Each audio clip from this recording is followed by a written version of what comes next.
In 2000 BC, in the city of Nippur, between the Tigris and Euphrates rivers, a woman picked up a pointed stylus and carved into a still wet clay tablet, one mark at a time.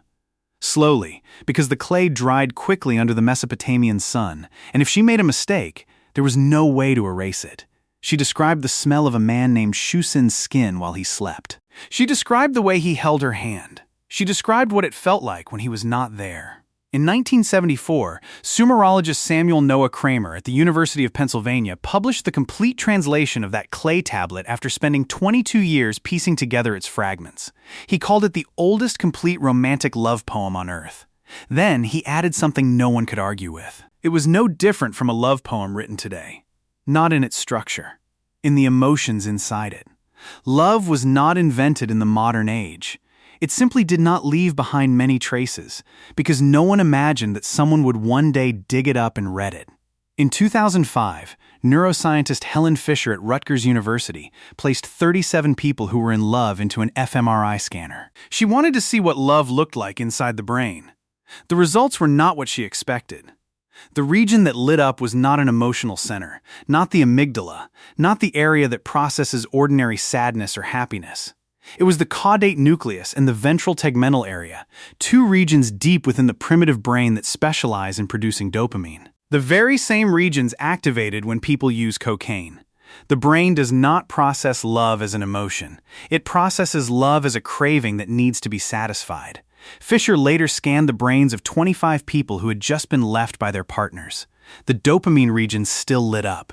The brain was still craving, still searching. But this time they were accompanied by the physical pain centers, the regions that process the sensation of being struck or burned.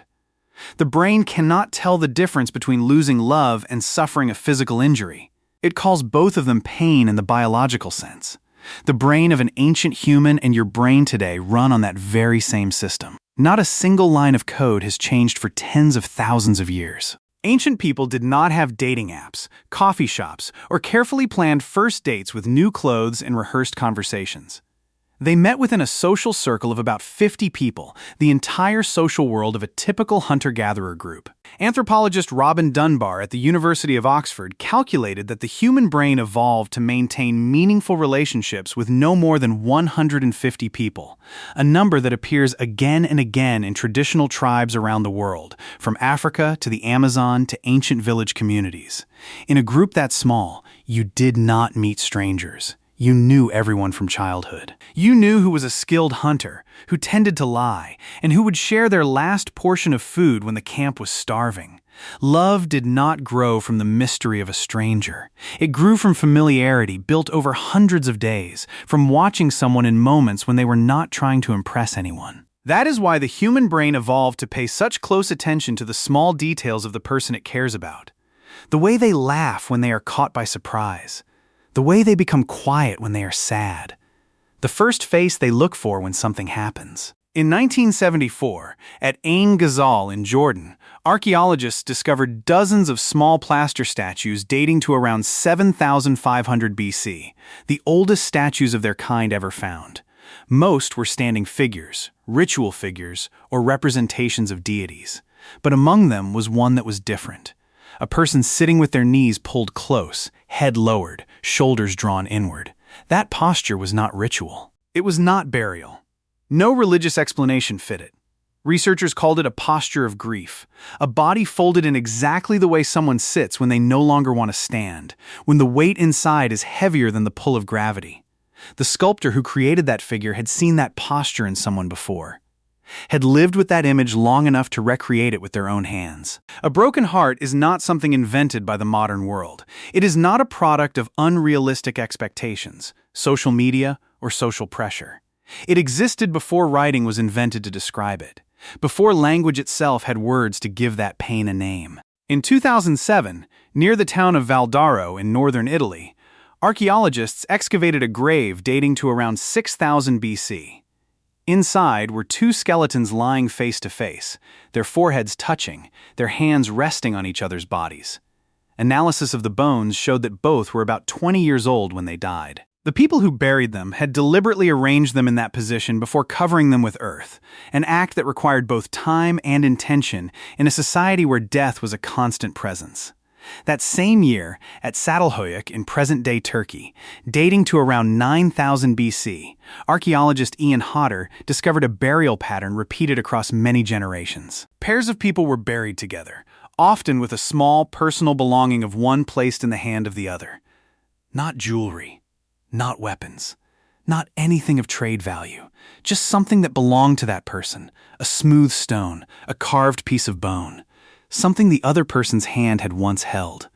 Archaeology has never found the word love in those graves. But it has found something else, evidence that someone did not want the other person to lie alone beneath the earth. When the first civilizations emerged, Sumer, Egypt, Babylon, love gained another layer around it. It became a political tool.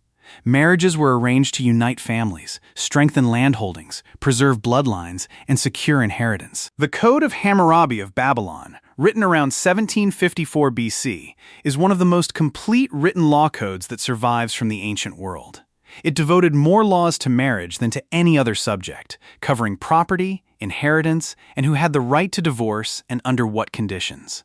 Love does not appear a single time in that code. Yet from the same period, on other clay tablets excavated from the same land, archaeologists found dozens of love poems, love charms carved in secret writing, and prayers to the goddess Ishtar asking that one specific person return, asking that one specific person notice them. Civilization changed the outward structure of love, placing rules, contracts, and obligations upon it. But what was inside it still searched for a way out. It still demanded to live. The clay tablet that Kramer spent 22 years translating now sits in the archives of the University of Pennsylvania Museum under catalog number CBS 11063. It is not on display.